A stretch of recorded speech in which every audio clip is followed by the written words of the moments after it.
श्रावण महिना चालू झाला आहे आणि श्रावणामध्ये बरेच उपवास येतात.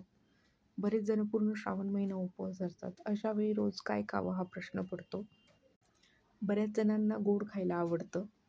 अशा वेळेस हा पौष्टिक हेल्दी राजगिऱ्याचा शिरा नक्की ट्राय करून बघा. चला तर रेसिपीला सुरुवात करूया. इथे मी पाऊण वाटी राजगिरा घेतला आहे. कढईमध्ये हलकासा गरम करून घ्यायचा आणि मिक्सरमध्ये छान असं बारीक पीठ तयार करून घ्यायचं. कढईमध्ये तूप टाकलं आहे. तूप छान गरम झालं की त्यामध्ये तयार केलेलं राजगिऱ्याचं पीठ टाकायचं आणि मंद गॅसवर छान एक 10 मिनिटासाठी हे पीठ भाजून घ्यायचं.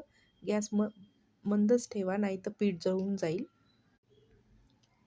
10 मिनिटानंतर पीठ छान आपलं भाजलं जातं. घरभर त्याचा छान सुगंध दरवळतो.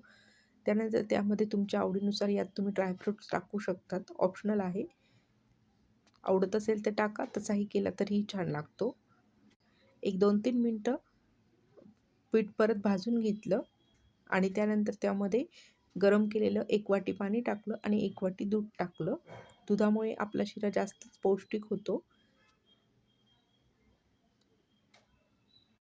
दूध आणि पाणी टाकून छानपैकी पीठ हलवून घेतलं आणि त्यानंतर त्यामध्ये चवीनुसार साखर टाकली. इथे मी अर्धा वाटी साखर टाकली आहे.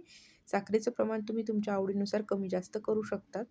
छानपैकी साखर त्यामध्ये मेल्ट करून घेतली आणि तयार झाला आपला राजगिऱ्याचा शिरा. यात तुम्ही आवडत असेल तर वेलची, जायफळ पावडरही टाकू शकता. खूप असा हेल्दी आणि पौष्टिक हा शिरा आहे. तुम्ही लहान मुलांच्या टिफिनसाठी पण हा शिरा देऊ शकतात. रेसिपी एकदा नक्की ट्राय करा आणि हो, अशाच छान छान व्हिडिओ आणि डेली ब्लॉग बघण्यासाठी, साध्या सोप्या रेसिपी बघण्यासाठी चॅनलला नक्की सबस्क्राईब करा. व्हिडिओला लाईक करा.